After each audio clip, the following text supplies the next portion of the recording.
kamoting kahoy talaga tong si Remulla. Di ba ang question sa kanya? There is corruption in Timor-Leste. Just like ours, sabi ng isang reporter. Parang tayo, corruption. Sabi niya, my even worse. Corruption. Sino may corruption doon? I think that there is so much corruption in the criminal justice system now. Just like ours? Worse. Grabe. Pag sinabi mong even worse, kahit hindi totoo yun, parang inamin mo may corruption dito. Ayun, Oo. patay. Kaya lang, mas corrupt daw ang Timor-Leste. Para sabihin ng isang miyembro ng gabinete na corrupt, walang kwenta ang justice system doon. Patay Ang kapal tayo. ng mukha mo. Di ba? Palagay ko yung mga gamot na iniinom nito. At saka yung sakit niya, nakaka-apekto na sa pag-iisip niya eh.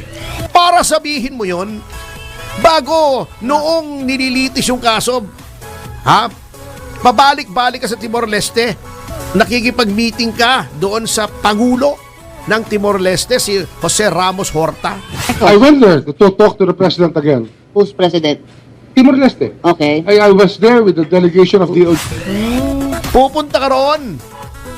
Haharap ka sa presidente, baka ngayon sasabihin mo, corrupt, immature ang justice system ng Timor-Leste. Napahiya ka lang eh. Sasabihin mo kung ano-ano na sasabihin mo. Samantalang na nananalo ka, panay ang puri mo. Anong klaseng ugali ka meron? Maling comment yun. Di ba? Opo. Napakasama ng ugali mo. Anong mukhang ihaharap mo doon ngayon? Nagagalit yung mga tao sa Timor-Leste, baka di mo alam, Secretary Remulla. Anong klaseng mentalidad yan? Yan ang problema. Ganon din si Clavano. Dismayado daw siya, nagulat daw siya, they were surprised. Alam mo, Utoy, si Miko Clavano, bata pa to. At saka palagay ko to, hindi trial practice eh. Hindi pa yata ito nakakapasok sa loob ng hukuman. Anyway, Okay. eto nga, natutuwa kami ng mga kaibigan ko roon dahil mukhang napikon tong ating Secretary of Justice. Habang nandoon ako kasi, habang minomonitor namin yung hearing ni Senator Amy Marcos, doon sa pag-imbestiga niya, doon sa illegal na pagdukot at pagpapadala kay dating Pangulong Duterte sa Netherlands, Opo. ay lumabas naman yung desisyon ng plenaryo ng hukuman, yung pinakamataas na hukuman sa Timor-Leste, na nagsasabing denied yung extradition ni Congressman Arnolfo Teves. Diba, lumabas ng balita yun dito Opo, opo. na sinabi ng isang 5-man plenary, unanimous ito. Ibig sabihin, lahat ng 5 na nag-aral ng kaso ng mga maestrado ay nagsabing hindi dapat ibalik sa Pilipinas si Congressman Teves. Bakit? Dahil may posibilidad na siya ay mapasailalim sa torture, sa hindi makataong pagtrato, sa pagpapahirap, at kung ano-ano pang mga harassment base sa mga testimonya ng mga witnesses at sa mga nakita nila siguro dito sa pangyayari dito kung saan ang mga kalaban ng gobyerno ay tinutulig siya. Diba? Ako, twice ako nagtestigo roon, kinuwento ko yung mga pangyayari rito. Yung si Hana May Oray na matagal ng tauhan ni Congressman Teves. Babae yun, ha? Opo. Yun ay tinakot, pinagsasasampal daw, tinutukan pa ng baril sa muka, pinipilit na ituro si Congressman Teves na mastermind ng Degamo killing. Eh wala naman siyang maituturo sapagkat hindi naman totoo. Plus, yung mga testigo rito na yung kanilang mga dating testimonya nung nahuli sila, gumawa sila ng mga testimony na tinuturo si Congressman Teves. Kasi noon, tinakot sila yung isa. Binitin pa daw eh. Oh, Nang torture patiwarik. talaga. Oo. Eh wala silang sarili nilang abogado. Siyempre, ang abogado nila noon, yung PAW, na hindi naman daw umimik. Kanya alam nyo, umpisa nung nangyari yon na yung PAW ay parang hindi nagprotesta sa ginagawang pagpapahirap dito sa mga akusado, mga co-accused na dinampot. Sinabi ni PAW Chief Percy Rueda na hindi na po aasiste ang PAO sa mga extrajudicial confession kasi ginagamit ng mga may kapangyarihan ng mga law enforcement authorities para patunayan na walang torture, walang pananakot, walang panggigipit. Hindi naman totoo. Kaya lang minsan, ewan ko, magaling kasi ang nitong si Percy Rueda. At alam nyo, karamihan naman ng mga PAO, magagaling yan. Bilib ako sa PAO. Kaya lang, minsan, halimbawa, nasa NBI ka, usually yung mga baguhan ang pinapadala. Siyempre, medyo naiilang din sila, natatakot pumalag o nakikisama. Kahit may nakikita silang hindi maganda, ay pumipirma na rin sila. Ngayon, itong mga testigo laban kay Congressman Teves na tinakot, sinigawan, kung ano-anong pananakot ang sinabi na madadamay ang pamilya nila. Nung nagkaroon din sila ng pagkakataon na sila ay magkaroon ng sarili nilang mga abogado, binawi nila yung mga sinasabi nila na sila ay kasama sa pagpaslang kay Governor Digamo at tinuturo nila si Congressman Teves. Yun, isa yon sa mga factors. Yung mga ginawa sa mga testigo. At yun ay nag-testify kami roon. Ang gobyerno ng pamahalaan ay nagpadala rin ng mga witnesses doon. Nag-testify din sila via Zoom. Ang nangyari, eto ang history niyan, ha? Kwento ko lang. Sige po.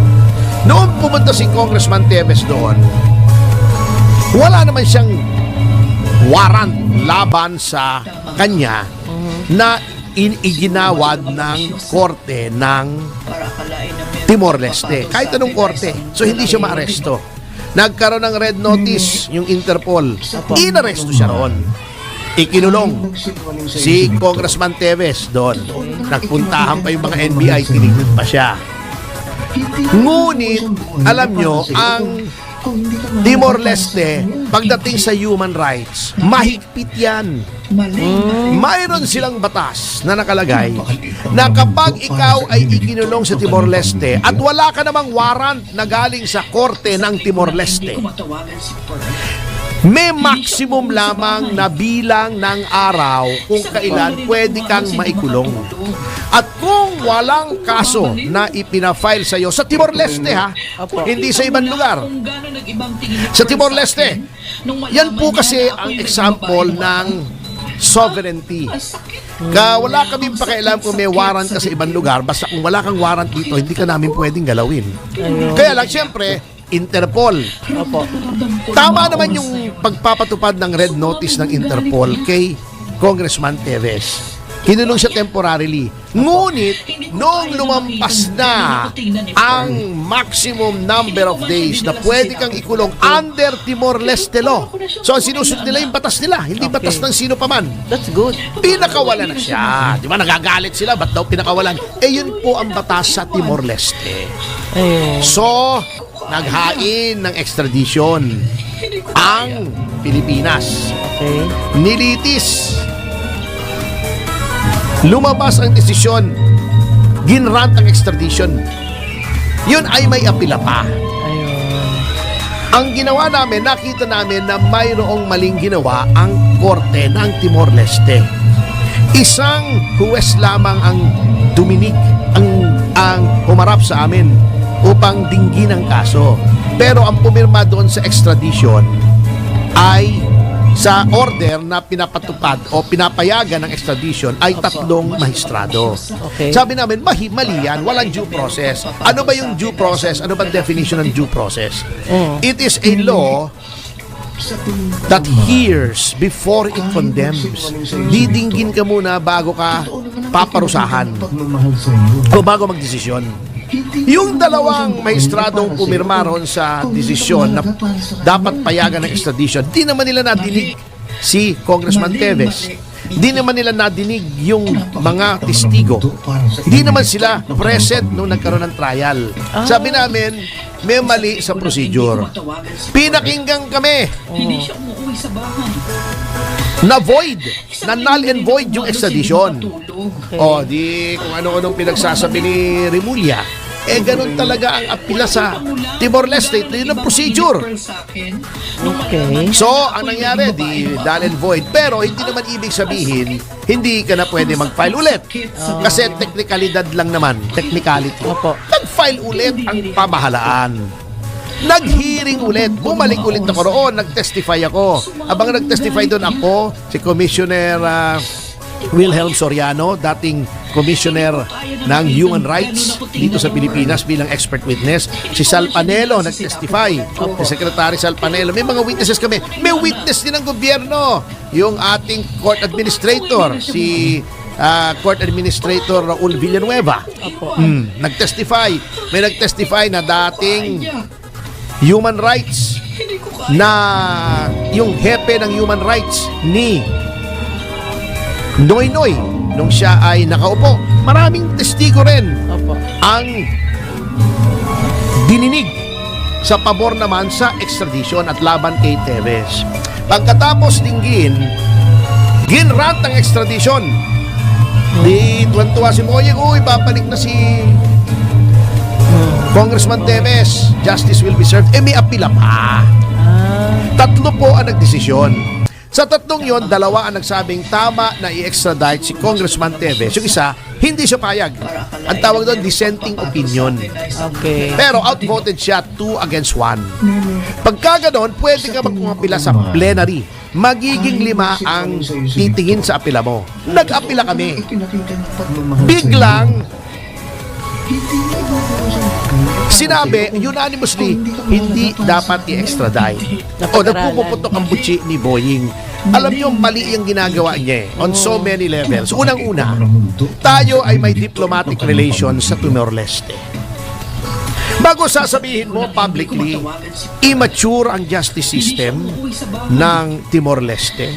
Oh? Sasabihin mo, may suhulan dyan, corrupt. Worse than the Philippines. Kaya itong si Kamoting Kahoy talaga itong si Remulla. Di ba ang question sa kanya? There is corruption in Timor-Leste. Just like ours, sabi ng isang reporter, parang tayo, corruption. Sabi niya, Oh my even worse. Pag sinabi mong even worse, kahit hindi totoo yun, parang inamin mo may corruption dito. Ayun. Oh, kaya lang, mas corrupt daw ang Timor-Leste. Para sabihin mo yun, bago noong nililitis yung kaso, ha? Pabalik-balik ka sa Timor-Leste, nilalakad mo, nakikipag-meeting ka doon sa Pangulo ng Timor-Leste, si Jose Ramos Horta. Pupunta ka roon, haharap ka sa presidente, bago ngayon sasabihin mo, corrupt, immature ang justice system ng Timor-Leste. Anong klaseng ugali ka meron? Maling comment yun. Di ba? Napakasama ng ugali mo. Anong mukhang ihaharap mo dun ngayon? Nagagalit yung mga tao sa Timor-Leste, baka di mo alam, Secretary Remulla. May diplomatic relations kayo. At tayo, ang Pilipinas. Para sabihin ng isang miyembro ng gabinete na corrupt, walang kwenta ang justice system doon. Ang kapal ng mukha mo, di ba? Palagay ko yung mga gamot na iniinom nito, at saka yung sakit niya nakaka-apekto na sa pag-iisip niya eh.